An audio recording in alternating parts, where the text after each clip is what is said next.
So we're going to revisit our program that's going to be looking at the statistics of our temperature data.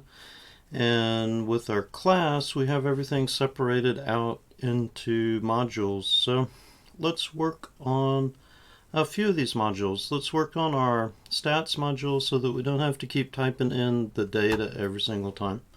So let's link in a file.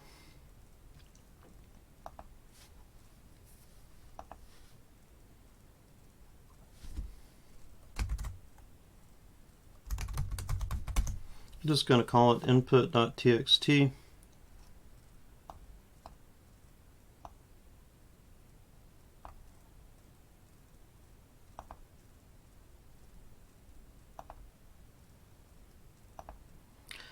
And it's kind of up to you how you want to format your data file. I think I'm going to format mine where it's just going to read until it hits the end of file. So I'm just going to put some temperature data in here. Why don't we start off with just 3 values so we have an odd number.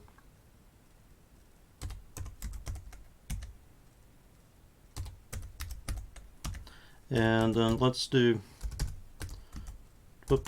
2 of that last value so that we can make sure that we have mode calculated correctly.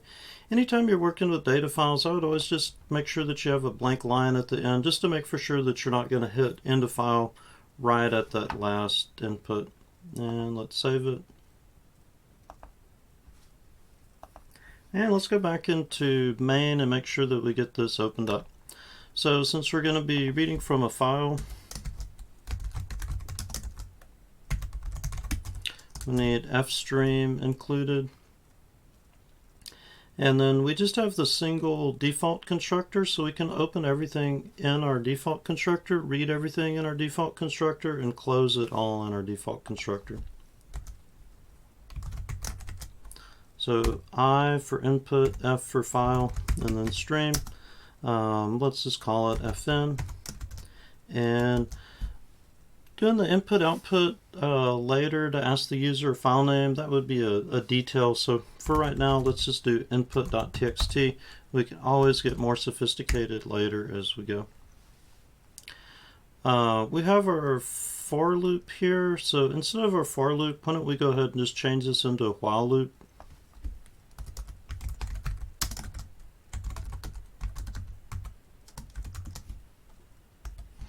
So we'll read as long as fn is in a good state.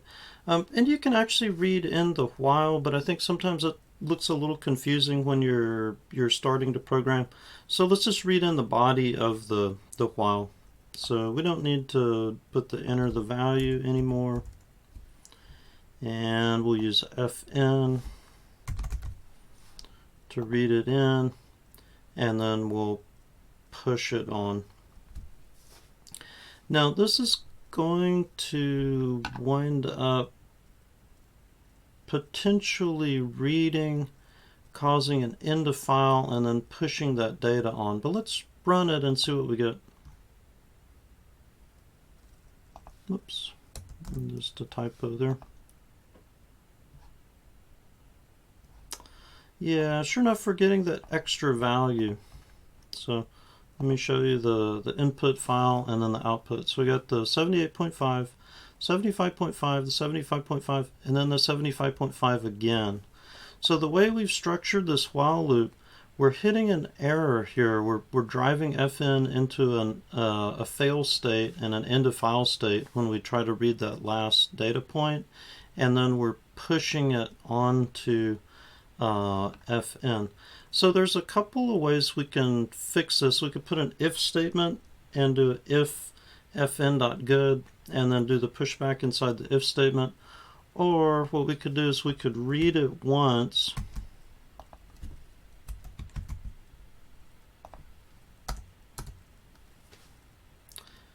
before we get into the while loop, push the previous value onto f to our vector, and then read the new value. So if we fail here, we're not going to go back up and push that value on. So let's see if that fixed that little error.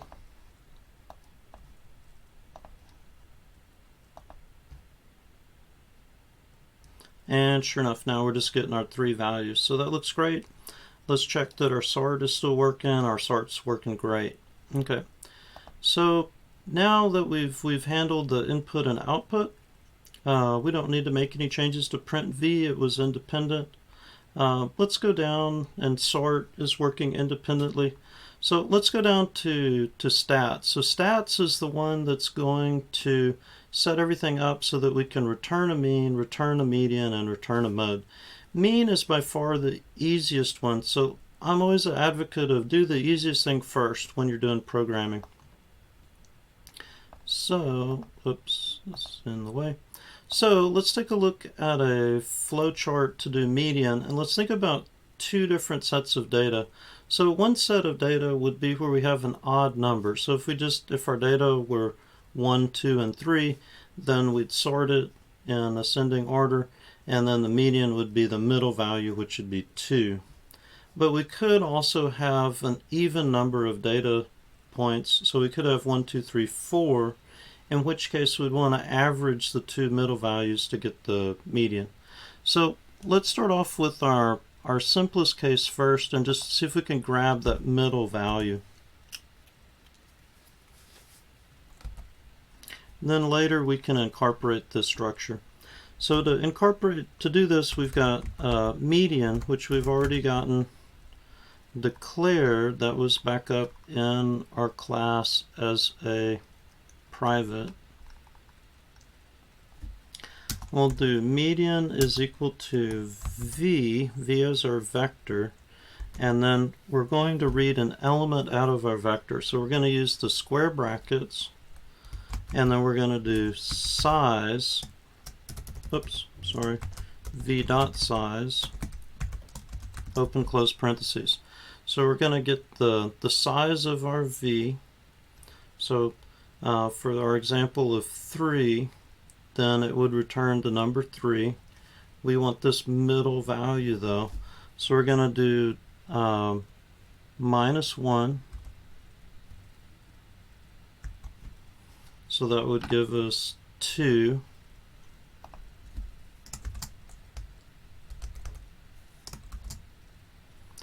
And then we'll do divided by 2. This will be all integer arithmetic, so this will give you an integer result. Now let's do a semicolon, and then let's try and run it. Okay, now we're getting the median is 75.5.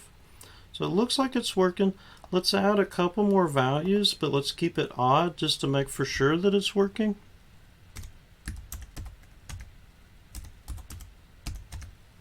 We've got 1, 2, 3, 4, 5 values. Let's save it again.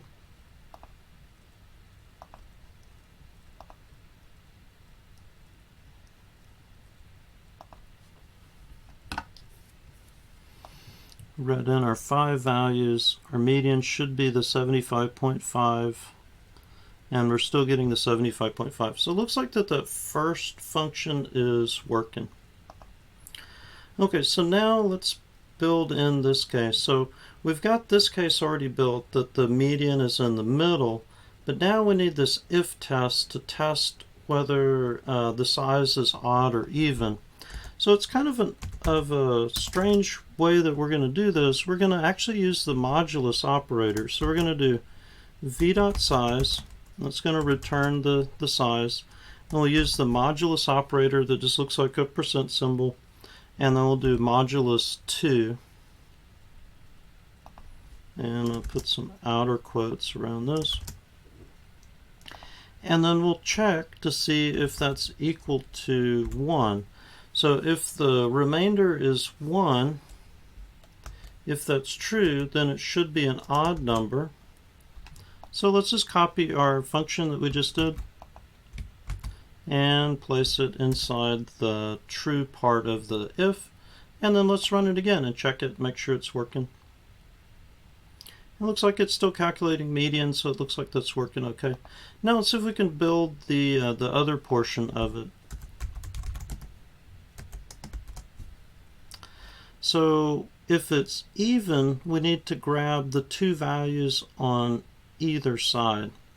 So if we do v dot size and it's equal to 4, we're going to get a 4.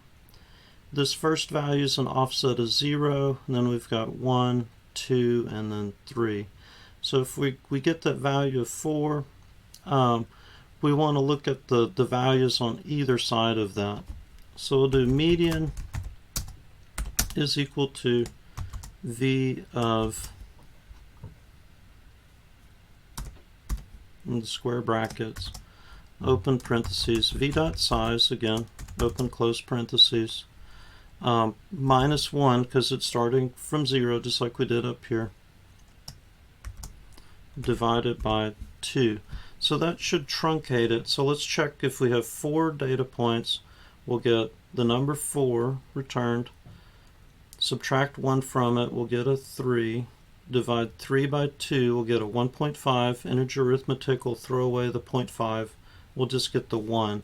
So that would be the 1 offset would return the second value here. So that looks good.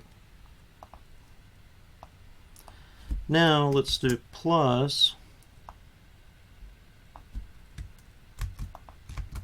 We're going to use the same formula here, except that now we want the next value in sequence. So we're going to do add a 1.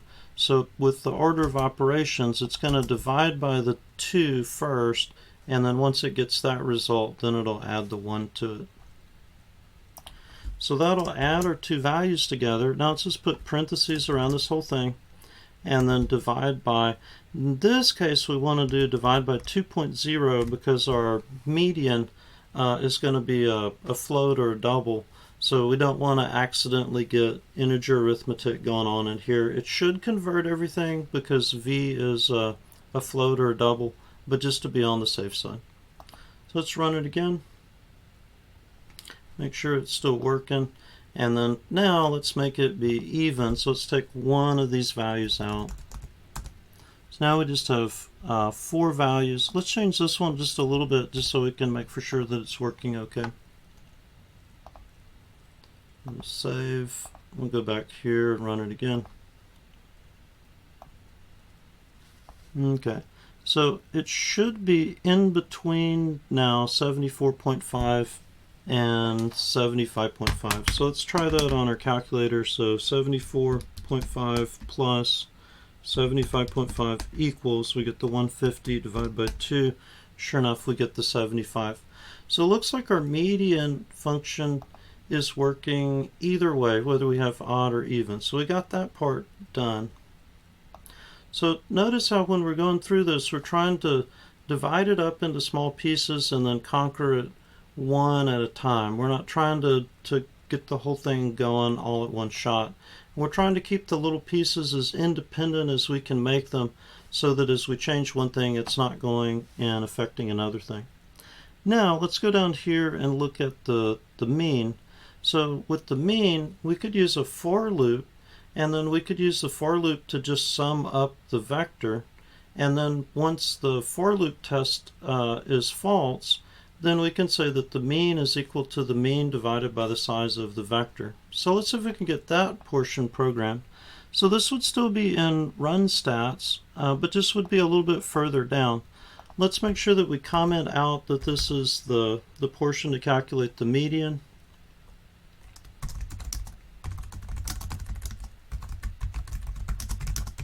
That'll make it easier if we ever have to go back and debug it.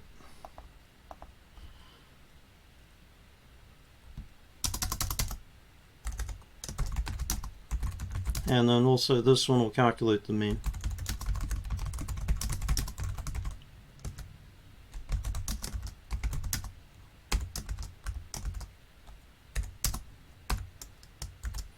Now I want to run the for loop from 0 up to the size. So this is going to be I less than v dot size.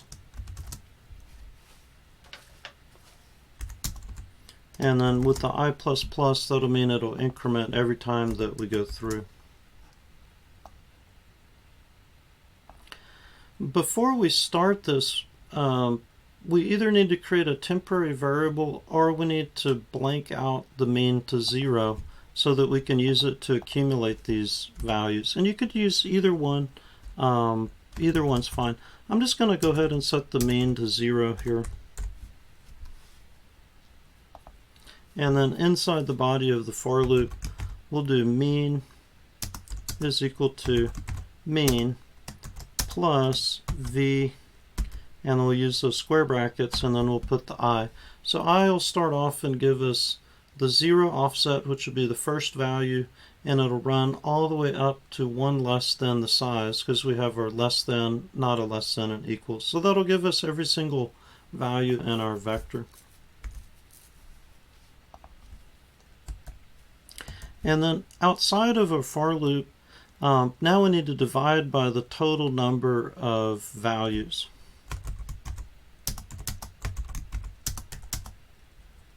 So that would be the v dot size. So you can see how when we're doing this with using vector, it's giving us a lot of flexibility. We're not having to keep track of the size separately. We're not having to pass it around or change it. We're able to use that function size to return size whenever we need it. And that allows us to kind of make our code a little more general. Let's run it and see if we're getting a correct mean value. So let's average these values up. 73.2 plus 74.5 plus 75.5 plus 78.5 equals 301.7 divided by 4. Should give us 75.425. So it looks like we're in good shape. The only thing that we need now is the mode. So I'm going to leave the mode up to you to think about how to do the mode. But what I would recommend is, now that you've got this for loop already created, use this for loop to calculate your mode.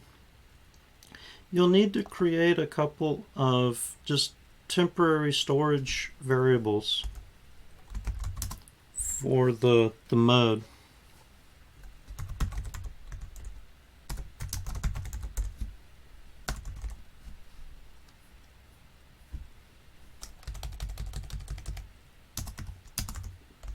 Make sure that you initialize them to something before the for loop. So this is outside the for loop. This will be the mean and the mode.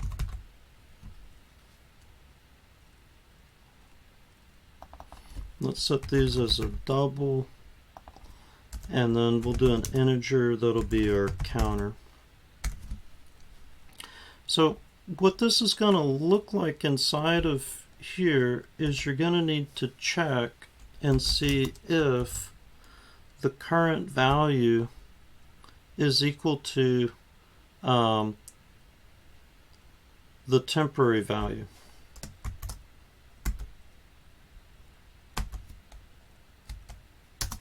Remember to use the double equal sign for equivalency.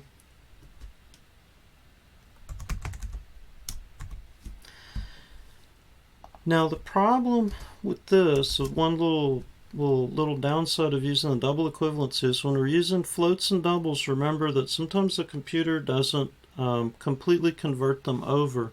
And so sometimes when you test for equivalency, that test may fail. I think in this case will be okay because it'll be to the nearest decimal, but it would be a little bit better, instead of testing for equivalency, to do a test like this. And let me show you.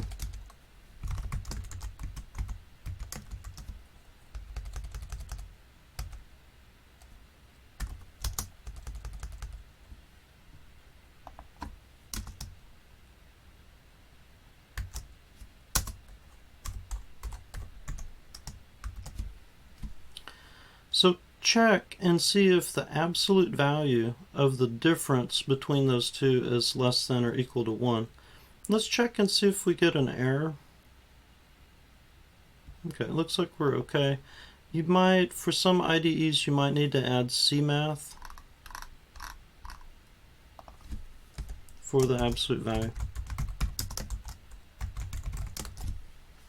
So if you do have a problem, you can always add it there. So then if the two values wind up being the same, then you want to advance the counter